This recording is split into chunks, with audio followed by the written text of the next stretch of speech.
ಒಬ್ಬ ಹುಡುಗ ಭಯದಿಂದ ಸಮುದ್ರನ ನೋಡ್ತಾನೆ. ಮಾರನೇ ದಿನ ಜನರೆಲ್ಲರೂ ಅದೇ ರೀತಿ ನೋಡ್ತಿರ್ತಾರೆ. ಅದಕ್ಕೆ ಒಬ್ಬ ವ್ಯಕ್ತಿ ಇದ್ರ ಬಗ್ಗೆ ತಿಳ್ಕೊಬೇಕು ಅಂತ ಕತ್ಲೆ ತುಂಬಿರೋಂತ ಜಾಗಕ್ಕೆ ಬರ್ತಾನೆ. ಇಲ್ಲಿ ಇವನಿಗೊಂದು ಸೀಕ್ರೆಟ್ ಕ್ಯಾಮ್ರಾ ಸಿಗುತ್ತೆ. ಇಲ್ಲಿಂದ ಇವನಿಗೆ ಹಾಗೆ ಇವನ ಟೀಮ್ನವರಿಗೆ ಗೊತ್ತಾಗ್ತಾ ಹೋಗುತ್ತೆ ಇವರೆಲ್ಲರಿಗೂ ಕಾಣಿಸಿರೋದು ಸಾಮಾನ್ಯವಾದದಲ್ಲ ಅಂತ. ಹಾಗೆ ಜನರಿಗೆ ಏನೇನೆಲ್ಲ ಸಿಗ್ತಾ ಹೋಗುತ್ತೆ ಅಂತಂದ್ರೆ ಯಾರು ಕೂಡ ಕನ್ಸಲ್ಲೂ ಯೋಚನೆ ಮಾಡಿರೋದಿಲ್ಲ ಅಂತದ್ದು. ಇಲ್ಲೆಲ್ಲ ಏನ್ ನಡೀತಿದೆ ಅಂತ ನೀವು ತಿಳ್ಕೊಬೇಕು ಅಂತಂದ್ರೆ ಈ ಮೂವಿನ ನನ್ನ ಜೊತೆ ಕೊನೆವರೆಗೂ ನೋಡ್ಬೇಕು.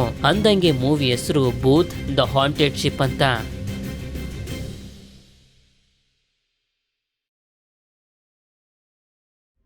ಮೂವಿಯ ಮೊದಲ ಸೀನ್ ನಲ್ಲಿ ಒಂದು ಮಗುನ ತೋರಿಸ್ತಾರೆ.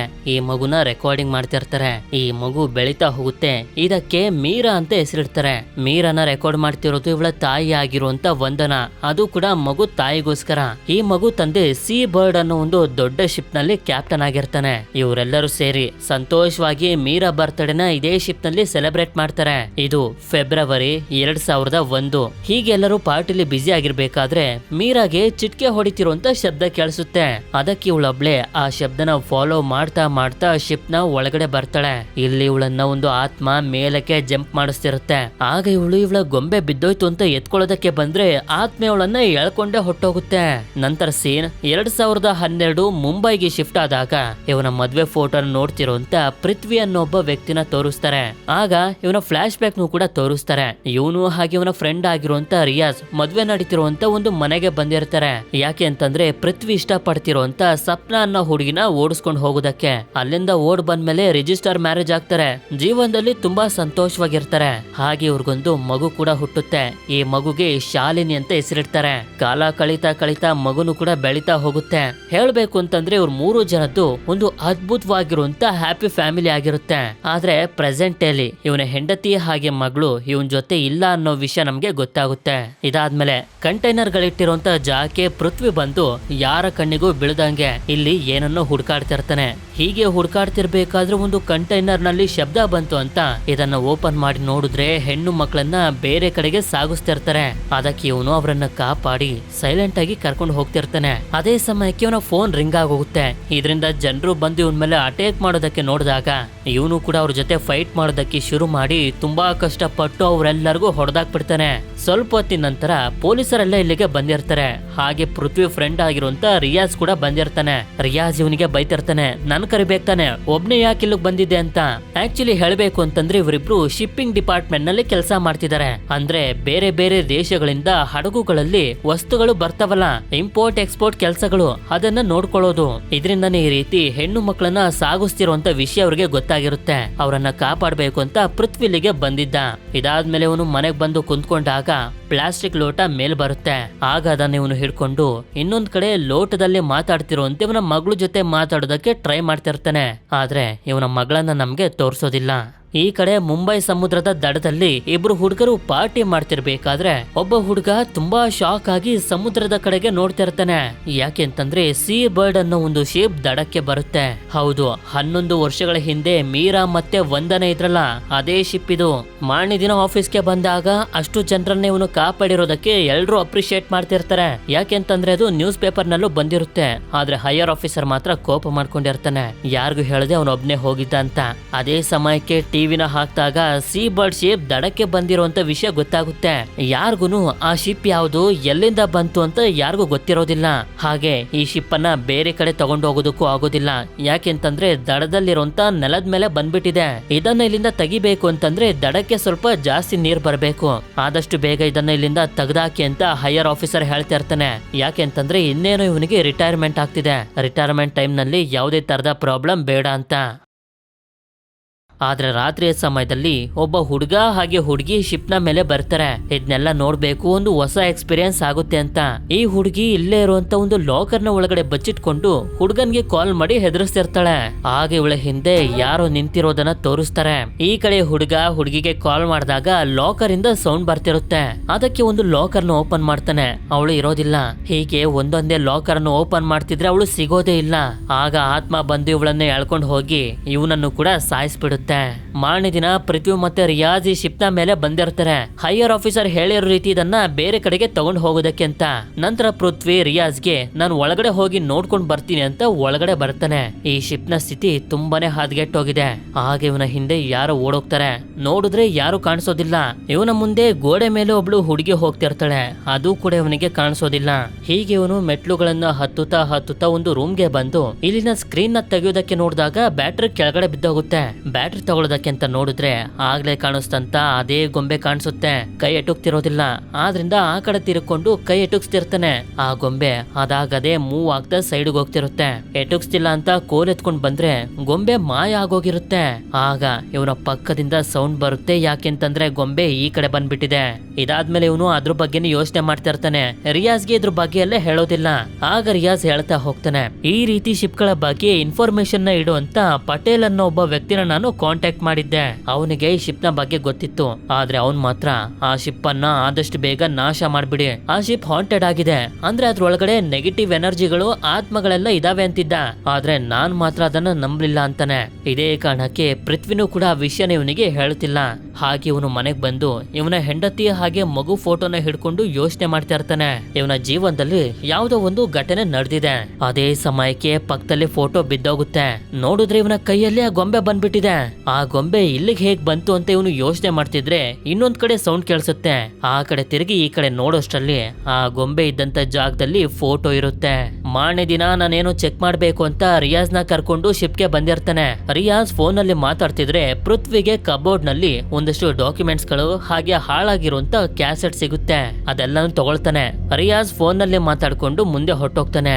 ಆದ್ರೆ ಇವನಿಗೆ ಬಾಗ್ಲು ತಡ್ತಿರುವಂತ ಶಬ್ದ ಕೇಳಿಸಿ ಆ ಶಬ್ದನ ಫಾಲೋ ಮಾಡ್ಕೊಂಡ್ ಬಂದು ನೋಡಿದ್ರೆ ಒಂದು ರೂಮ್ ನ ಬಾಗ್ಲು ಅದಾಗದೆ ಓಪನ್ ಆಗುತ್ತೆ. ವಿಚಿತ್ರ ಏನು ಅಂತಂದ್ರೆ ಇಡೀ ಶಿಪ್ಪೆ ಪಾಳು ಬಿದ್ದೋಗಿದ್ರು ಈ ರೂಮ್ ಮಾತ್ರ ತುಂಬಾ ಕ್ಲೀನ್ ಆಗಿ ಇರುತ್ತೆ. ಆದ್ರಿಂದ ಈ ರೂಮ್ ನ ಫೋಟೋಗಳನ್ನ ಇವನು ತಗೊಳ್ತಾ ಇರ್ತಾನೆ. ಫೋಟೋ ತೆಗಿತಿರ್ಬೇಕಾದ್ರೆ ಯಾವ್ದೋ ಆತ್ಮ ಕಾಣಿಸ್ಕೊಳ್ಳುತ್ತೆ. ಇದೇ ಸಮಯದಲ್ಲಿ ಮತ್ತೆ ಶಬ್ದ ಬಂತು ಅಂತ ಡೋರ್ ಓಪನ್ ಮಾಡ್ಕೊಂಡ್ ಬರ್ತಾನೆ. ಆಗ ಒಬ್ಬ ವ್ಯಕ್ತಿ ಕೆಳಗಡೆ ಬೀಳೋ ರೀತಿ ಅನ್ಸುತ್ತೆ. ಇದನ್ನ ನೋಡ್ತಿದ್ರೆ ಅದೇ ವ್ಯಕ್ತಿ ಅಟ್ಯಾಕ್ ಮಾಡೋ ರೀತಿನೂ ಅನ್ಸುತ್ತೆ. ಈಗ್ಲೂ ಕೂಡ ಈ ವಿಷಯನ ಇವನು ರಿಯಾಜ್ಗೆ ಹೇಳ್ತಿರೋದಿಲ್ಲ. ಆದ್ರೆ ರಿಯಾಜ್ ಕೋಪ ಮಾಡ್ಕೊಂಡಿರ್ತಾನೆ. ನಾನು ಹಿಂದೆನೆ ಇದ್ದೆ, ಎಲ್ಲಿಗೆ ಹೊಟ್ಟೋಗಿದ್ದೆ ಅಂತ. ಸರಿ ಅಂತ ಇವನು ಆ ಕ್ಲೀನ್ ಆಗಿರುವಂತ ರೂಮ್ ನ ಫೋಟೋನ ತಕೊಂಡಿದ್ನಲ್ಲ ಅದನ್ನ ತೋರ್ಸೋದಕ್ಕೆ ನೋಡ್ತಾನೆ. ಆದ್ರೆ ಫೋಟೋದಲ್ಲಿ ಆ ರೂಮ್ ಪಾಳು ಬಿದ್ದಿರೋ ರೀತಿನೇ ಬಂದಿರುತ್ತೆ. ಇದರಿಂದ ಇವನು ತುಂಬಾ ಶಾಕ್ ಆಗ್ತಿದ್ರೆ ಇವನು ಶಾಕ್ ಆಗ್ತಿರೋದನ್ನ ರಿಯಾಜ್ ನ ಹೆಂಡತಿನೂ ಕೂಡ ನೋಡ್ತಿರ್ತಾಳೆ. ಇದಾದ್ಮೇಲೆ ಆಗ್ಲೇ ಅವನಿಗೆ ಶಿಪ್ ನಲ್ಲಿ ಡಾಕ್ಯುಮೆಂಟ್ಸ್ ಗಳ ಜೊತೆ ಒಂದು ಕ್ಯಾಸೆಟ್ ಸಿಕ್ತಲ್ಲ. ಆ ಕ್ಯಾಸೆಟ್ ನಲ್ಲಿರುವಂತ ಫುಟೇಜ್ ಅನ್ನ ಬೇರೆ ಕ್ಯಾಸೆಟ್ ಗೆ ಹಾಕಿಸ್ಕೊಂಡು ಬಂದು ಪ್ಲೇ ಮಾಡ್ತಾನೆ. ಈ ವಿಡಿಯೋನ ರೆಕಾರ್ಡ್ ಮಾಡ್ತಿರೋದು ನಾವು ಮೂವಿಯ ಮೊದಲು ನೋಡಿದಂತ ವಂದನ ಸೀ ಬರ್ಡ್ ಶಿಪ್ ನ ಒಳಗಡೆ ಗೋಲ್ಡ್ ಅನ್ನ ಹಾಗೆ ಡ್ರಗ್ಸ್ ನೆಲ್ಲ ಸ್ಮಗಲ್ ಮಾಡ್ತಿರ್ತಾರೆ. ಆ ರೀತಿ ಮಾಡ್ತಿದ್ದು ವಂದನ ಗಂಡ ಕ್ಯಾಪ್ಟನ್.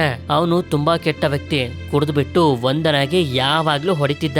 ಹೀಗೆ ಪೃಥ್ವಿ ವಿಡಿಯೋನ ನೋಡ್ತಿರ್ಬೇಕಾದ್ರೆ ರಿಯಾಜ್ ನ ಹೆಂಡತಿ ಕಾಲ್ ಮಾಡಿ ಒಂದು ಜಾಗಕ್ಕೆ ಬರೋದಕ್ಕೆ ಹೇಳ್ತಾಳೆ. ಇವನು ಕೂಡ ಈ ಜಾಗಕ್ಕೆ ಬಂದಾಗ ರಘುವೀರ್ ಅನ್ನೋ ಒಬ್ಬ ವ್ಯಕ್ತಿನ ಪರಿಚಯ ಮಾಡಿಸ್ತಾಳೆ. ಆಕ್ಚುಲಿ ಈ ವ್ಯಕ್ತಿ ಒಬ್ಬ ಪ್ಯಾರಾನಾರ್ಮಲ್ ಇನ್ವೆಸ್ಟಿಗೇಟರ್, ಅಂದ್ರೆ ದೆವ್ವ ಭೂತಗಳ ಬಗ್ಗೆ ಇನ್ವೆಸ್ಟಿಗೇಷನ್ ಮಾಡೋನು ಅಂತ. ಸರಿ ನೀವಿಬ್ರು ಮಾತಾಡಿ ನಾನು ಹೋಗ್ತೀನಿ ಅಂತ ರಿಯಾಜ್ ನ ಹೆಂಡತಿ ಹೊಟ್ಟೋಗ್ತಾಳೆ. ಈ ವ್ಯಕ್ತಿ ಪೃಥ್ವಿ ಜೊತೆ ಮಾತಾಡೋದಕ್ಕೆ ಶುರು ಮಾಡಿದಾಗ್ಲೇ ನಮ್ಗೆ ಗೊತ್ತಾಗೋದು ಒಂದು ಆಕ್ಸಿಡೆಂಟ್ ನಲ್ಲಿ ಪೃಥ್ವಿಯ ಹೆಂಡತಿ ಹಾಗೆ ಮಗಳು ತೀರೋಗಿದ್ದಾರೆ. ಆದ್ರೆ ಅವರ ಆತ್ಮ ಪ್ರತಿದಿನ ಇವನಿಗೆ ಕಾಣಿಸ್ಕೊಳ್ಳುತ್ತೆ. ಆದ್ರಿಂದ ಈ ಪ್ರಾಬ್ಲಮ್ ಅನ್ನ ಸಾಲ್ವ್ ಮಾಡೋದಕ್ಕೆ ಅಂತಾನೆ ರಿಯಾಜ್ ನ ಹೆಂಡತಿ ಇವನಿಗೆ ರಘುವೀರ್ನ ಪರಿಚಯ ಮಾಡಿಸಿದ್ದು. ಆದ್ರೆ ಇಲ್ಲಿ ಇನ್ನೊಂದು ವಿಷಯ ಏನು ಅಂತಂದ್ರೆ ಪೃಥ್ವಿಗೆ ಮೆಂಟಲ್ ಪ್ರಾಬ್ಲಮ್ ಇದೆ. ಅವನಿಗೆ ಆತ್ಮಗಳು ಕಾಣಬಾರದು ಅಂತ ಮೆಡಿಸನ್ ಗಳನ್ನ ಕೊಟ್ಟಿದ್ದಾರೆ. ಆದ್ರೆ ಇವನು ಆ ಮೆಡಿಸನ್ ತಗೊಳ್ತಿರೋದಿಲ್ಲ. ಯಾಕೆ ಅಂತಂದ್ರೆ ಇವನ ಹೆಂಡತಿ ಹಾಗೆ ಮಗಳನ್ನ ನೋಡ್ಬೇಕು ಅಂತ ಇವನಿಗೆ ಆಸೆ. ಈ ಪ್ರಾಬ್ಲಮ್ ಏನು ಸಾಲ್ವ್ ಆಗೋದು ಬೇಡ ಅಂತ ಇವನು ರಘುವೀರ್ಗೆ ಹೇಳಿ ಹೊಟ್ಟೋಗ್ತಾನೆ. ಮಾರನೇ ದಿನ ಈ ಶಿಪ್ ನಿಂತಿರುವಂತ ಬೀಚ್ ನಲ್ಲೇ ಇಬ್ರು ಹುಡುಗರು ಓಡಾಡ್ತಿರ್ಬೇಕಾದ್ರೆ ಒಂದು ಡೆಡ್ ಬಾಡಿ ಸಿಕ್ಬಿಡುತ್ತೆ. ಈ ಡೆಡ್ ಬಾಡಿ ಬೇರೆ ಯಾರ್ದು ಅಲ್ಲ. ಆಗ್ಲೇ ಒಬ್ಬ ಹುಡುಗ ಹಾಗೆ ಹುಡುಗಿ ಶಿಪ್ ನ ಮೇಲೆ ಬಂದು ಒಂದು ಆತ್ಮ ಅವರನ್ನ ಸಾಯಿಸ್ಬಿಡ್ತಲ್ಲ. ಅದೇ ಹುಡುಗಿಯ ಡೆಡ್ ಬಾಡಿ ಇದು. ಆದ್ರೆ ಹುಡುಗನ್ ಡೆಡ್ ಬಾಡಿ ಇನ್ನೂ ಸಿಕ್ಕಿರೋದಿಲ್ಲ. ಅದನ್ನ ಹೈಯರ್ ಆಫೀಸರ್ ನೋಡಿ ಆ ಶಿಪ್ ಅನ್ನ ಇಲ್ಲಿಂದ ಕಳ್ಸೋದಕ್ಕೆ ಇನ್ನೂ ಜಾಸ್ತಿ ಕೆಲಸ ಮಾಡಿ ಅಂತಾನೆ. ಆಗ್ಲೇ ರಿಯಾಜ್ ಹೇಳ್ತಿದ್ನಲ್ಲ ಶಿಪ್ ನ ಬಗ್ಗೆ ಇನ್ಫಾರ್ಮೇಶನ್ ನ ಇಟ್ಟಿರುವಂತ ಪಟೇಲ್ ಅನ್ನೋ ಒಬ್ಬ ವ್ಯಕ್ತಿ ಹೇಳ್ತಿದ್ದ ಆ ಶಿಪ್ ಹಾಂಟೆಡ್ ಆಗಿದೆ ಅಂತ. ಅವನ ಹತ್ರ ಇವರಿಬ್ರು ಬರ್ತಾರೆ. ಹೇಳ್ಬೇಕು ಅಂತಂದ್ರೆ ಈ ಪಟೇಲ್ ಶಿಪ್ ಗಳನ್ನ ಮಾರ್ಸೋ ಅಂತ ಒಬ್ಬ ಬ್ರೋಕರ್ ಸೀಬರ್ಡ್ ನ ಬಗ್ಗೆ ಕೇಳಿದಾಗ ಹೇಳ್ತಾ ಹೋಗ್ತಾನೆ, ಆ ಶಿಪ್ ನಲ್ಲಿ ಕೆಲಸ ಮಾಡದಂತ ಪ್ರತಿಯೊಬ್ರು ಕೂಡ ಸತ್ತೋಗಿದ್ದಾರೆ. ಇದರಿಂದ ಅದ್ರ ಒಳಗಡೆ ಹೋಗೋದಕ್ಕೇನೆ ಜನರು ಹೆದರ್ಕೊಳ್ತಾರೆ. ಇದೇ ಕಾರಣದಿಂದ ಶಿಪ್ ಅನ್ನ ಯೂಸ್ ಮಾಡದೆ ಸಮುದ್ರದಲ್ಲೇ ಬಿಟ್ಬಿಟ್ಟಿದ್ರು. 2001 ಫೆಬ್ರವರಿಲಿ ಆ ಶಿಪ್ ನಲ್ಲಿ ಕೆಲಸ ಮಾಡ್ತಿದ್ದಂತ ಪ್ರತಿಯೊಬ್ರು ಕೂಡ ಮಿಸ್ಟೀರಿಯಸ್ ಆಗಿ ಮಾಯ ಆಗೋದ್ರು. ಅವರೆಲ್ಲರೂ ಎಲ್ಲಿಗೆ ಹೋದ್ರು ಏನಾದ್ರು ಅಂತ ಇವತ್ವರೆಗೂ ಯಾರಿಗೂ ಗೊತ್ತಾಗಿಲ್ಲ ಅಂತ. ಆಕ್ಚುಲಿ ನಾವು ಮೂವಿಯ ಮೊದಲಲ್ಲಿ ನೋಡಿದ್ವಲ್ಲ, 2001 ಫೆಬ್ರವರಿಲಿ ಶಿಪ್ ನ ಒಳಗಡೆನೆ ಮೀರಾ ಬರ್ತ್ಡೇನ ಸೆಲೆಬ್ರೇಟ್ ಮಾಡ್ತಿದ್ದನ್ನ ಅದೇ ದಿನದ ಬಗ್ಗೆ ಪಟೇಲ್ ಹೇಳ್ತಿರೋದು. ರಿಯಾಜ್ಗೆ ಈಗ್ಲೂ ಕೂಡ ಇದ್ರ ಮೇಲೆಲ್ಲ ನಂಬಿಕೆ ಬರ್ತಿರೋದಿಲ್ಲ, ಆದ್ರೆ ಪೃಥ್ವಿಗೆ ನಂಬಿಕೆ ಜಾಸ್ತಿ ಆಗ್ತಿರುತ್ತೆ. ಇದಾದ್ಮೇಲೆ ಮತ್ತೊಂದು ಶಿಪ್ ನ ಸಹಾಯದಿಂದ ಈ ಶಿಪ್ ಅನ್ನ ಬೇರೆ ಕಡೆಗೆ ತಗೊಂಡು ಹೋಗೋದಕ್ಕೆ ನೋಡ್ತಾರೆ. ಆದ್ರೆ ಆ ಮತ್ತೊಂದು ಶಿಪ್ ರಿಪೇರಿ ಆಗೋಗುತ್ತೆ. ಇದೇ ಸಮಯದಲ್ಲಿ ಒಬ್ಬ ವ್ಯಕ್ತಿ ನೀರಿನ ಒಳಗಡೆ ಬಿದ್ದೋಗ್ತಾನೆ. ಅವನನ್ನ ಕಾಪಾಡೋದಕ್ಕೆ ಅಂತ ಪೃಥ್ವಿನೂ ಕೂಡ ನೀರಿನ ಒಳಗಡೆ ಬಂದು ಕಷ್ಟಪಟ್ಟು ಅವನನ್ನ ಕಾಪಾಡ್ತಿರ್ಬೇಕಾದ್ರೆ ಸೀಬರ್ಡ್ ಶಿಪ್ ನ ಒಳಗಡೆ ಇವನಿಗೊಬ್ಳು ಹುಡುಗಿ ಕಾಣಿಸ್ತಾಳೆ. ನಂತರ ರಿಯಾಜ್ ಇವನ್ ಮೇಲೆ ಕೋಪ ಮಾಡ್ಕೊಂಡಿರ್ತಾನೆ, ಯಾಕೆ ನಿನ್ ಪ್ರಾಣನ ರಿಸ್ಕ್ ನಲ್ಲಿ ಹಾಕ್ತೀಯ ಅಂತ. ಸರಿ, ಆ ಹುಡುಗಿ ಸೇಫ್ ಆಗಿದ್ದಾಳ ಅಂತ ಇವನು ಕೇಳಿದ್ರೆ ಅಲ್ಲಿ ಯಾವ ಹುಡುಗಿನೂ ಇರ್ಲಿಲ್ಲ, ಹುಡುಗ ಮಾತ್ರ ಇದ್ದಿದ್ದು ಅಂತಾನೆ. ಇದರಿಂದ ಇವನಿಗೆ ಶಾಕ್ ಆಗುತ್ತೆ. ಇದಾದ್ಮೇಲೆ ಇವನು ಮನೆಗ್ ಬಂದು ಮಲಗಿರ್ಬೇಕಾದ್ರೆ ಇವನ ಫ್ಲಾಶ್ ಬ್ಯಾಕ್ ಅನ್ನ ತೋರಿಸ್ತಾರೆ. ಇವನ ಫ್ಯಾಮಿಲಿನ ಕರ್ಕೊಂಡು ರಾಫ್ಟಿಂಗ್ ಅಂತ ಬಂದಿದ್ದ. ಆದ್ರೆ ದೋಣಿ ಮಗುಚ್ಕೊಂಡು ಎಲ್ಲರೂ ನೀರಿಗೆ ಬಿದ್ದು ಸಪ್ನಾ ತಲೆಗೆ ಕಲ್ಲು ಹೊಡೆದ್ಬಿಡುತ್ತೆ. ಇವನ ಮಗಳು ಶಾಲಿನೂ ಕೂಡ ನೀರ್ನಲ್ಲಿ ಕೊಚ್ಕೊಂಡು ಹೊಟ್ಟೋಗ್ತಾಳೆ. ಇವನ್ಗಂತೂ ಅವರನ್ನ ಕಾಪಾಡೋದಕ್ಕೆ ಆಗಿರ್ಲಿಲ್ಲ. ಇದರಿಂದ ಪ್ರತಿದಿನ ಸಪ್ನಾ ಆತ್ಮ ಇವನಿಗೆ ಕಾಣಿಸ್ಕೊಂಡು, ನಾವು ಬರಲ್ಲ ಅಂದ್ರೂ ನೀನೇ ಕರ್ಕೊಂಡೋಗಿದ್ದು, ನಾವು ಸಾಯೋದಕ್ಕೆ ನೀನೇ ಕಾರಣ ಅಂತ ಹೇಳೋ ರೀತಿ. ಹಾಗೆ ಇವನ ಮಗಳು ಶಾಲಿನೂ ಕೂಡ ಯಾಕೆ ನಮ್ಮನ್ನ ಕಾಪಾಡಿಲ್ಲ ಅಂತ ಕೇಳೋ ರೀತಿ ಅನ್ನಿಸ್ತಿರುತ್ತೆ. ನಂತರ ಎಚ್ಚರ ಆಗುತ್ತೆ. ಆಗ ಇವನಿಗೆ ಸೀಬರ್ಡ್ ಶಿಪ್ ನಲ್ಲಿ ಕಾಣಿಸ್ತಂತ ಹುಡುಗಿ ನೆನಪಾಗಿ ಅವಳನ್ನ ಕಾಪಾಡ್ಲೇಬೇಕು ಅಂತ ಮಧ್ಯರಾತ್ರಿಲೇ ಶಿಪ್ ನ ಮೇಲೆ ಬಂದು ಇಂಜಿನ್ ರೂಮ್ ಡೋರ್ ಅನ್ನ ಹೊಡೆದು ಒಳಗಡೆ ಬಂದಾಗ ಕೆಳಗಡೆ ಹೋಗೋದಕ್ಕೆ ಇವನಿಗೊಂದು ಏಣಿ ಕಾಣಿಸುತ್ತೆ. ಅದರಿಂದ ಇವನು ಇಳಿತಿರ್ಬೇಕಾದ್ರೆ ಅದೇ ಗೊಂಬೆ ಕಾಣಿಸುತ್ತೆ. ಹಾಗೆ ಆ ದೆವ್ವ ಬಂದು ಇವನನ್ನ ಹೆದರಿಸಿ ಕೆಳಗಡೆ ಬೀಳಿಸ್ಬಿಡುತ್ತೆ. ಈ ಕಡೆ ರಿಯಾಜ್ ಪೃಥ್ವಿ ಮನೆಗೆ ಬಂದು ಬಾಗ್ಲು ತಟ್ತಿದ್ರೆ ಅವನು ತೆಗಿತಾನೆ ಇರೋದಿಲ್ಲ. ಹಾಗೆ ಈ ಕಡೆ ಇವನಿಗೆ ಎಚ್ಚರ ಆಗುತ್ತೆ. ಆದ್ರೆ ಇವನಿಗೆ ಯಾರೋ ಚಿಟ್ಕೆ ಹೊಡೆಯುವಂತ ಶಬ್ದಗಳು ಕೇಳಿಸ್ತಿರ್ತವೆ. ಇದರಿಂದ ವಾಪಸ್ ಹೋಗ್ಬೇಕು ಅಂತ ಹೋಗ್ತಿರ್ಬೇಕಾದ್ರೆ ಇಲ್ಲೇ ಒಂದು ಕ್ಯಾಮ್ರಾ ಸಿಗುತ್ತೆ. ಆ ಕ್ಯಾಮ್ರಾ ತಗೊಂಡು ಹೋಗೋದಕ್ಕೆ ನೋಡಿದ್ರೆ ಮುಂದೆ ಹೋಗೋದಕ್ಕೆ ದಾರಿನೇ ಇರೋದಿಲ್ಲ. ಇದರಿಂದ ಮತ್ತೊಂದು ದಾರಿಯಿಂದ ಹೋಗ್ತಿರ್ಬೇಕಾದ್ರೆ ಆ ಹುಡುಗನ ಡೆಡ್ ಬಾಡಿ ಕಾಣಿಸುತ್ತೆ. ಅಷ್ಟೊತ್ತಿಗೆ ರಿಯಾಜ್ ಪೃಥ್ವಿನ ಹುಡ್ಕೊಂಡು ಶಿಪ್ ಹತ್ರ ಬಂದು ತಲುಪಿರ್ತಾನೆ. ನಂತರ ಪೃಥ್ವಿ ಒಂದು ಜಾಗಕ್ಕೆ ಬಂತು. ಆಗ್ಲೇ ಇವನು ಮೇಲಿಂದ ಕೆಳಗಡೆ ಬಿದ್ನಲ್ಲ, ಅದೇ ಏಣಿಂದ ಮೇಲ್ ಬರ್ತಾನೆ. ಇಲ್ಲಿ ಬಂದ್ ನೋಡಿದ್ರೆ ಹೊರಗಡೆ ಹೋಗುವಂತ ಡೋರ್ ಓಪನ್ ಆಗ್ತಿರೋದಿಲ್ಲ. ಇದರಿಂದ ಇವನು ಕಿಟಕಿಲಿ ಯಾರಾದ್ರೂ ಕಾಪಾಡಿ ಅಂತ ಕೂಗ್ತಿರ್ತಾನೆ. ಅದೇ ಸಮಯಕ್ಕೆ ಎಲ್ಲಾ ಡೋರ್ಗಳು ಅವಾಗವೇ ಲಾಕ್ ಆಗೋಗ್ತವೆ. ಇವನು ಪಕ್ಕದಲ್ಲಿ ನೋಡಿದ್ರೆ ಒಬ್ಳು ಹುಡುಗಿ ಆತ್ಮ ಬಂದಿರುತ್ತೆ. ಸುತ್ತಮುತ್ತ ಇರುವಂತ ವಸ್ತುಗಳನ್ನೆಲ್ಲ ಪೃಥ್ವಿ ಮೇಲೆ ಅಟ್ಯಾಕ್ ಮಾಡೋದಕ್ಕೆ ಇದು ರೆಡಿ ಮಾಡ್ಕೊಳ್ತಿದ್ರೆ ರಿಯಾಜ್ ಬಂದು ಡೋರ್ ಅನ್ನ ಓಪನ್ ಮಾಡಿ ಇವನು ಕೂಡ ದೆವ್ವನ ನೋಡ್ತಾನೆ. ಇದರಿಂದ ಇವರಿಬ್ರು ಹೊರಗಡೆ ಬಂದು ನೀರಿನ ಒಳಗಡೆ ಹಾರ್ಬಿಡ್ತಾರೆ. ಈಗ ರಿಯಾಜ್ ಇವನ ಕಣ್ಣಾರೆ ಆ ದೆವ್ವನ ನೋಡಿ ಶಾಕ್ ಆಗ್ಬಿಟ್ಟಿದ್ದಾನೆ. ಇದ್ರ ಬಗ್ಗೆನೆ ಇಬ್ರು ಯೋಚನೆ ಮಾಡ್ತಿರ್ತಾರೆ. ಇದಾದ್ಮೇಲೆ ಪೃಥ್ವಿಗೆ ಶಿಪ್ ನಲ್ಲಿ ಒಂದು ಕ್ಯಾಮ್ರಾ ಸಿಕ್ಕಿತ್ತಲ್ಲ, ಆ ಕ್ಯಾಮ್ರಾ ಫುಟೇಜ್ ಅನ್ನ ಪ್ಲೇ ಮಾಡ್ತಾನೆ. ಆಕ್ಚುಲಿ ಮೂವಿಯ ಮೊದಲಲ್ಲಿ ನಾವು ನೋಡಿದ್ವಲ್ಲ, ವಂದನಾ ಮೀರಾನ ಹಾಗೆ ಅವಳ ಬರ್ತ್ಡೇ ಶಿಪ್ ನಲ್ಲಿ ನಡೀತಿದ್ದನ್ನ ರೆಕಾರ್ಡ್ ಮಾಡ್ತಿದ್ಲಲ್ಲ, ಅದೇ ಫುಟೇಜ್ ಇದು. ಸರಿ ಅಂತ ಇವನು ಮುಖ ತೊಳೆಯೋದಕ್ಕೆ ಅಂತ ಬಂದ್ರೆ ಆ ಹುಡುಗಿಯ ದೆವ್ವ ಇವನನ್ನ ಹೆದರಿಸ್ಬಿಡುತ್ತೆ. ಆಗ ಇವನು ಶಿಪ್ ನಲ್ಲಿ ಸಿಕ್ತಂತ ಡಾಕ್ಯುಮೆಂಟ್ಸ್ ಗಳನ್ನೆಲ್ಲ ಸರ್ಚ್ ಮಾಡಿದಾಗ 3 ವರ್ಷದ ಮೀರಾ ಅನ್ನೊಬ್ಳು ಹುಡುಗಿ ಶಿಪ್ ನಲ್ಲಿ ಇದ್ಲು ಅನ್ನೋದು ಎಲ್ಲಾ ಕಡೆ ಸಿಗುತ್ತೆ. ವಿಡಿಯೋದಲ್ಲೂ ಕೂಡ 3 ವರ್ಷದ ಮೀರಾ ಇವನಿಗೆ ಕಾಣಿಸ್ತಾಳೆ. ವಿಡಿಯೋನ ಸ್ವಲ್ಪ ಮುಂದೆ ಪ್ಲೇ ಮಾಡಿದ್ರೆ ಶಿಪ್ ನಲ್ಲಿರುವಂತ ಜನರೆಲ್ಲರೂ ವಿಚಿತ್ರವಾಗಿ ಶಿಪ್ ಇಂದ ಕೆಳಗಡೆ ಬಿದ್ದು ಅವರ ಪ್ರಾಣನೇ ಅವರು ತಕ್ಕೋಬಿಡ್ತಾರೆ. ಆದ್ರೆ ಇವನು ಎಷ್ಟೇ ಹುಡುಕಿದ್ರು ಆ ಜನರ ಜೊತೆ ಮೀರಾ ಮಾತ್ರ ಕಾಣಿಸೋದೇ ಇಲ್ಲ. ಅಂದ್ರೆ ಮೀರಾ ಇನ್ನೂ ಕೂಡ ಸತ್ತಿಲ್ಲ ಅಂತ. ನಂತರ ಆ ವಿಡಿಯೋದ ಜೊತೆ ಡಾಕ್ಯುಮೆಂಟ್ಸ್ ಗಳನ್ನೇ ಇವ್ರು 3 ಜನರಿಗೂ ತೋರಿಸ್ತಾ ಹೇಳ್ತಿರ್ತಾನೆ. ಎಲ್ಲಾ ಕಡೆ 3 ವರ್ಷದ ಮೀರಾ ಅನ್ನೊಬ್ಳು ಹುಡುಗಿ ಶಿಪ್ ನಲ್ಲಿ ಇದ್ದಾಳೆ ಅಂತ ಇದೆ. ಆದ್ರೆ ಸಾಯ್ತಿರುವಂತ ಜನರ ಜೊತೆ ಮೀರಾ ಇಲ್ಲ. ನೆನ್ನೆ ನಮ್ಮ ಮೇಲೆ ಅಟ್ಯಾಕ್ ಮಾಡಿದಂತ ಹುಡುಗಿಯ ವಯಸ್ಸು 13ರಿಂದ 14 ವರ್ಷ ಇರ್ಬೋದು. 2001ರಲ್ಲಿ ಮೀರಾ ವಯಸ್ಸು 3 ವರ್ಷ ಅಂತಂದ್ರೆ ಇವತ್ತಿಗೆ ಅವಳಿಗೆ 14 ವರ್ಷ ಆಗಿರುತ್ತೆ. ಅಂದ್ರೆ ನಮ್ಮ ಮೇಲೆ ಅಟ್ಯಾಕ್ ಮಾಡಿದ್ದು ಮೀರಾ, ಅವಳಿನ್ನು ಬದುಕಿದಾಳೆ ಅಂತ. ಬದುಕಿರುವಂತ ಮನುಷ್ಯರು ಆ ರೀತಿ ಅಟ್ಯಾಕ್ ಮಾಡೋದಿಲ್ಲ ಅಂತ ರಿಯಾಜ್ ಹೇಳ್ತಿದ್ರೆ ಸತ್ತೋಗಿರೋರ್ಗೆ ವಯಸ್ಸಾಗೋದಿಲ್ಲ ಅಂತ ಇವನು ಕೂಡ ಹೇಳ್ತಾನೆ. ಆಗ ಇವರಿಗೆ ನಿಧಾನವಾಗಿ ಅರ್ಥ ಆಗುತ್ತೆ, ಹೌದು ಮೀರಾ ಸತ್ತಿಲ್ಲ, ಆದ್ರೆ ಬದುಕಿರುವಂತ ಅವಳನ್ನ ಯಾವುದೋ ಒಂದು ಆತ್ಮ ವಶಕ್ಕೆ ತಗೋಬಿಟ್ಟಿದೆ ಅಂತ. ಇವರೆಲ್ಲರಿಗೂ ಆ ಹುಡುಗಿಗೆ ಸಹಾಯ ಮಾಡ್ಬೇಕು ಅಂತ ಇಷ್ಟ. ಆದ್ರೆ ಆ ಆತ್ಮ ಮೀರನ್ನ ಏನಕ್ಕೆ ವಶಕ್ಕೆ ತಗೊಂಡಿದೆ ಅಂತ ಗೊತ್ತಾಗೋವರೆಗೂ ನಾವು ಅವಳಿಗೆ ಸಹಾಯ ಮಾಡೋದಕ್ಕಾಗೋದಿಲ್ಲ ಅಂತ ರಘುವೀರ್ ಹೇಳ್ತಾನೆ. ಈಗ ಇವ್ರ ಹತ್ರ ಇರುವಂತ ಒಂದೇ ಒಂದು ದಾರಿ ಅಂತಂದ್ರೆ ಸೀ ಬರ್ಡ್ ಶಿಪ್ ನಲ್ಲಿ ಯಾರ್ಯಾರು ವರ್ಕ್ ಮಾಡ್ತಿದ್ರು ಅವರ ಲಿಸ್ಟ್ ಅನ್ನ ತಯಾರಿಸಿ ಅವರೆಲ್ಲರಿಗೂ ಫೋನ್ ಮಾಡಿ ಕೇಳಬೇಕು ಶಿಪ್ ನಲ್ಲಿ ನಿಜವಾಗ್ಲೂ ಏನ್ ನಡೆದಿತ್ತು ಅಂತ. ಅವಾಗ್ಲೇ ಇದ್ರ ಸತ್ಯ ಗೊತ್ತಾಗೋದು. ರಿಯಾಜ್ ಮಾತ್ರ ಇದು ಸ್ವಲ್ಪನೂ ಇಷ್ಟ ಆಗ್ತಿರೋದಿಲ್ಲ. ಇದು ಪೊಲೀಸರ ಕೆಲಸ ನಮ್ಗೆ ಆಗ್ಬೇಕು ಅಂತ ಇರ್ತಾನೆ. ಆದ್ರೆ ಪೃಥ್ವಿ ಇವನ ಮಗಳನ್ನ ಮೀರಾಲಿ ನೋಡ್ತಾ ಅವಳನ್ನ ಕಾಪಾಡಬೇಕು ಅಂತ ಅನ್ಕೊಂಡಿದ್ದಾನೆ. ಇದೇ ಕೋಪದಲ್ಲಿ ರಿಯಾಜ್ ಈ ರೀತಿ ಎಲ್ಲ ಮಾಡಿದ್ರೆ ನಿನ್ ಮಗಳು ವಾಪಸ್ ಬಂದ್ಬಿಡ್ತಾಳೆ ಅಂತಾನೆ. ಇವನು ಬೇಜಾರ್ ಮಾಡ್ಕೊಂಡು ಹೊಟ್ಟೋಗ್ತಾನೆ. ರಿಯಾಜ್ಗೂ ಕೂಡ ಬೇಜಾರಾಗುತ್ತೆ. ಇದಾದ್ಮೇಲೆ ಇವನು ಕೇಸ್ ನ ಬಗ್ಗೆ ಸ್ಟಡಿ ಮಾಡ್ತಿರ್ಬೇಕಾದ್ರೆ ಮನೆ ಬಾಗ್ಲನ್ನು ಯಾರು ತಡ್ತಾರೆ. ಹೊರಗಡೆ ಬಂದ್ರೆ ಯಾರು ಇಲ್ಲ. ಅದಕ್ಕೆ ವಾಪಸ್ ಬರ್ತಾನೆ. ಇವನ ಮುಂದೆ ಆ ಪ್ಲಾಸ್ಟಿಕ್ ಲೋಟ ಇದೆ. ಆಗ ಡೋರ್ ಅದಾಗದೆ ಓಪನ್ ಆಗುತ್ತೆ. ಇದಕ್ಕಿದ್ದಂಗೆ ಯಾವ್ದೋ ಬೇರೆ ಜಾಗ ಬಂದ್ಬಿಡ್ತಾನೆ. ಆಗ ಸ್ವಲ್ಪ ದೂರದಲ್ಲಿರುವಂತೆ ಇವನ ಮಗಳು ಅಪ್ಪ ನನ್ನ ಹತ್ರ ಬಾ ಅಂತ ಕರಿತಿರ್ತಾಳೆ. ಇವನು ಕೂಡ ತುಂಬಾ ಎಮೋಷನಲ್ ಆಗಿ ಹೋಗ್ತಿರ್ತಾನೆ. ಎಚ್ಚರ ಆಗೋಗುತ್ತೆ. ನೋಡಿದ್ರೆ ಇವನು ಬಾಲ್ಕನಿ ಕಡೆಗೆ ಹೋಗ್ತಿದ್ದ. ಹಾಗೆ ಹೋಗ್ತಿದ್ರೆ ಕೆಳಗಡೆ ಬಿದ್ದು ಸತ್ತೋಗ್ತಿದ್ದ. ನಂತರ ಸೀ ಬರ್ಡ್ ಶಿಪ್ ನಲ್ಲಿ ಯಾರ್ಯಾರು ಕೆಲಸ ಮಾಡಿದ್ರು ಅನ್ನೋ ಲಿಸ್ಟ್ ಇವನಿಗೆ ಸಿಗುತ್ತೆ. ಆ ಲಿಸ್ಟ್ ನಲ್ಲಿರೋರ ಎಲ್ಲರ ಮನೆಗೂ ಕಾಲ್ ಮಾಡಿ ವಿಚಾರಿಸ್ತಾನೆ. ಇದರಿಂದ ಇವನಿಗೆ ಒಂದೇ ವಿಷಯ ಗೊತ್ತಾಗೋದು, ಆ ಶಿಪ್ ನಲ್ಲಿ ಕೆಲಸ ಮಾಡದಂತ ಪ್ರತಿಯೊಬ್ರು ಕೂಡ ಒಂದಲ್ಲ ಒಂದು ಕಾರಣದಿಂದ ಸತ್ತೋಗಿದ್ದಾರೆ ಅಂತ.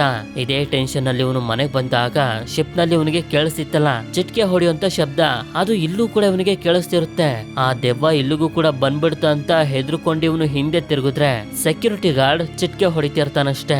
ಹೀಗೆ ಇವನು ಆ ವಿಡಿಯೋ ನೋಡ್ತಿದ್ರೆ ಇವನಿಗೆ ಕೇಳಿಸ್ತಲ್ಲ ಚಿಟ್ಕೆ ಹೊಡೆಯುವಂತ ಶಬ್ದ. ಅದೇ ರೀತಿ ವಿಡಿಯೋದಲ್ಲೂ ಕೂಡ ಒಬ್ಬ ವ್ಯಕ್ತಿ ಚಿಟ್ಕೆ ಹೊಡಿತಿರ್ತಾನೆ. ಈ ವ್ಯಕ್ತಿಯ ಮುಖ ಕ್ಲೀನ್ ಆಗಿ ಕಾಣಿಸ್ತಿರುತ್ತೆ. ಮತ್ತೊಂದ್ ಕಡೆ ಶಿಪ್ ನಲ್ಲಿರುವಂತ ಸೀಕ್ರೆಟ್ ರೂಮ್ ನಲ್ಲಿ ಮೀರಾ ಬಂದಿ ಆಗಿರ್ತಾಳೆ. ಯಾರು ಇವಳಿಗೆ ಮೀನ್ ಕೊಡ್ತಾರೆ ತಿನ್ನೋದಕ್ಕೆ ಅಂತ ಯಾರೋ ಒಬ್ಬ ವ್ಯಕ್ತಿ ಇವಳನ್ನ ಬಂದಿ ಮಾಡಿರೋದು. ನಂತರ ಪೃಥ್ವಿ ಮಧ್ಯರಾತ್ರಿನೇ ರಘುವೀರ್ ಹತ್ರ ಬಂದು ವಿಡಿಯೋದಲ್ಲಿ ಕಾಣಿಸ್ತಂತ ಆ ವ್ಯಕ್ತಿ ಬಗ್ಗೆ ಹೇಳ್ತಾನೆ. ರಘುವೀರ್ ಕೂಡ ಹೇಳ್ತಿರ್ತಾನೆ, ಬೇಕು ಅಂದಿದ್ರೆ ನೀನು ಆ ಶಿಪ್ಗೆ ಹೋದಂತ ಮೊದಲನೇ ದಿನನೇ ಆ ದೆವ್ವ ನಿನ್ನ ಸಾಯಿಸಬಹುದಾಗಿತ್ತು. ಆದ್ರೆ ಅದು ಸಾಯಿಸಿಲ್ಲ, ನಿನ್ನಿಂದ ಏನೋ ಕೆಲಸ ಮಾಡಿಸ್ಕೊಳ್ಳೋದಕ್ಕೆ ನೋಡ್ತಿದೆ ಅಂತ.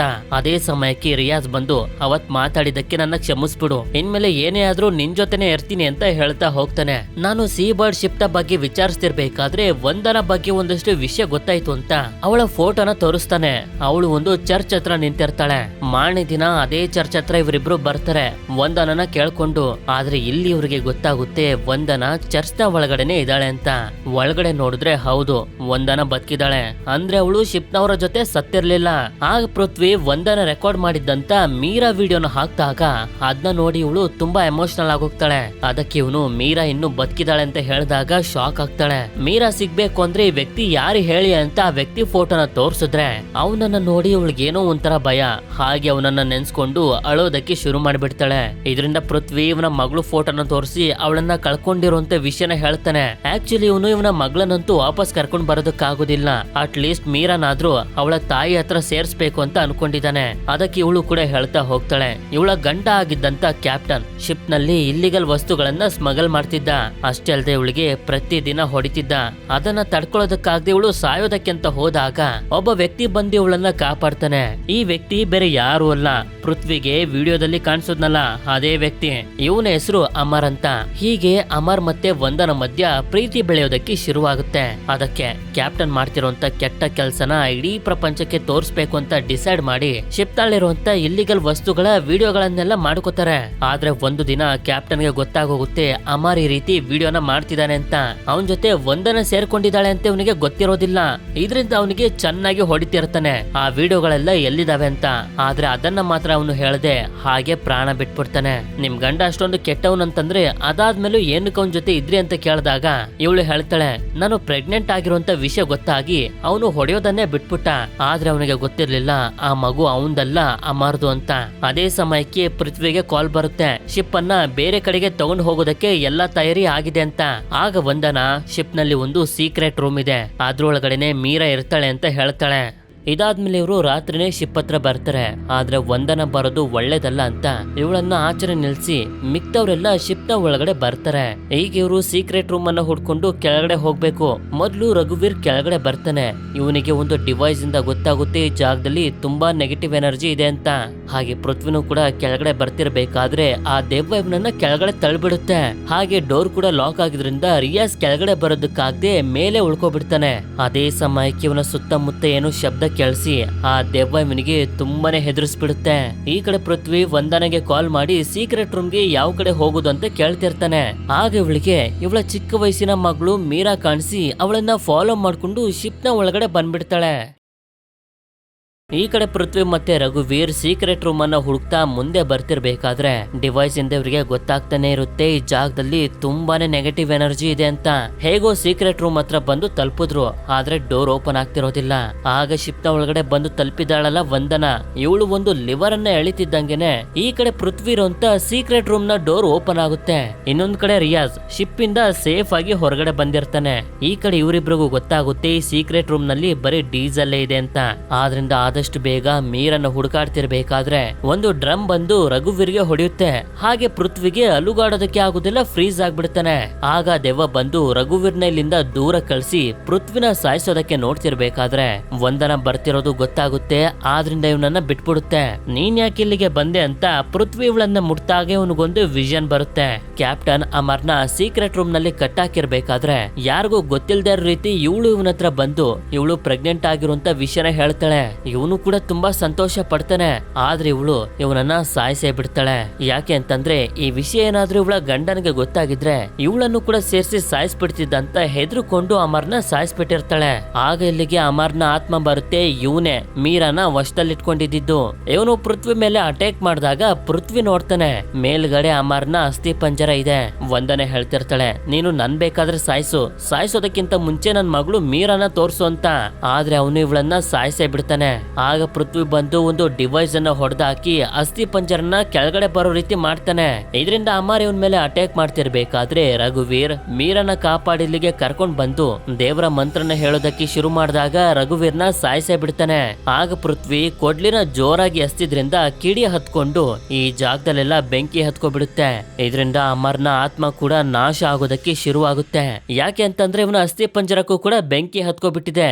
ಇವನಿಗೆ ಮುಕ್ತಿ ಸಿಕ್ಬಿಡ್ತು. ಆದ್ರೆ ಈ ಜಾಗದಲ್ಲೆಲ್ಲ ಬೆಂಕಿ ಹತ್ಕೊಬಿಟ್ಟಿದೆ. ಅದಕ್ಕೆ ಪೃಥ್ವಿ ಮೀರಾ ಹತ್ರ ಬಂದು ಇವಳನ್ನ ಕಾಪಾಡಿ ನೀರಿನ ಒಳಗಡೆ ಕರ್ಕೊಂಡ್ ಬರ್ತಾನೆ. ಆದ್ರೆ ಇಲ್ಲಿಂದ ತಪ್ಪಿಸ್ಕೊಂಡು ಹೋಗೋದಕ್ಕೆ ಇವನಿಗೆ ಯಾವುದೇ ತರದ ದಾರಿ ಕಾಣಿಸ್ತಿಲ್ಲ. ಆಗ ಸುತ್ತ ನೋಡಿದಾಗ ಒಂದು ಸಣ್ಣ ಹೋಲ್ ಸಿಗುತ್ತೆ. ಅದರ ಸಹಾಯದಿಂದ ಮೀರನ್ನ ಕಾಪಾಡಿ ಹೊರಗಡೆ ಕರ್ಕೊಂಡ್ ಬರ್ತಾನೆ. ಇದಾದ್ಮೇಲೆ ಜುಲೈ 9, 2012 ಸೀಬರ್ಡ್ ಶಿಪ್ ಅನ್ನ ಮುಂಬೈಯಿಂದ ದೂರ ತಗೊಂಡು ಹೋಗ್ತಾರೆ. ಇದಾದ್ಮೇಲೆ ಸ್ವಲ್ಪ ತಿಂಗಳುಗಳ ನಂತರ ನೋಡಿದ್ರೆ ಮೀರಾ ಪೃಥ್ವಿ ಮನೇಲಿ ಇರ್ತಾಳೆ. ಆಕ್ಚುಲಿ ಹೇಳ್ಬೇಕು ಅಂತಂದ್ರೆ ಇವಳಿಗೆ ಯಾರು ಇಲ್ದೇ ಇರೋದ್ರಿಂದ ಪೃಥ್ವಿನೇ ಇವಳನ್ನ ದತ್ತು ತಗೊಂಡು ಮಗಳು ರೀತಿ ಸಾಕೋದಕ್ಕೆ ಶುರು ಮಾಡಿರ್ತಾನೆ. ಇಲ್ಲಿಗೆ ಈ ಮೂವಿ ಎಂಡ್ ಆಗುತ್ತೆ. ಈ ಮೂವಿ ನಿಮ್ಗೆ ಇಷ್ಟ ಆಗಿರುತ್ತೆ ಅಂತ ಅನ್ಕೊಂಡಿದೀನಿ. ಇಷ್ಟ ಆಗಿತ್ತು ಅಂತಂದ್ರೆ ನನಗೆ ಕಾಮೆಂಟ್ ಮಾಡಿ ತಿಳಿಸಿ ಈ ಮೂವಿಲಿ ವಂದನ ಮಗಳ ಹೆಸರೇನು ಅಂತ. ಹಾಗೆ ವಿಡಿಯೋ ಇಷ್ಟ ಆಗಿತ್ತು ಅಂತಂದ್ರೆ ಲೈಕ್ ಮಾಡಿ. ಸಿಗೋಣ ಮತ್ತೊಂದು ಅಮೇಜಿಂಗ್ ಆಗಿರುವಂತ ವಿಡಿಯೋದಲ್ಲಿ. Until then stay tune mister ಎಮೈನ್ಸ್.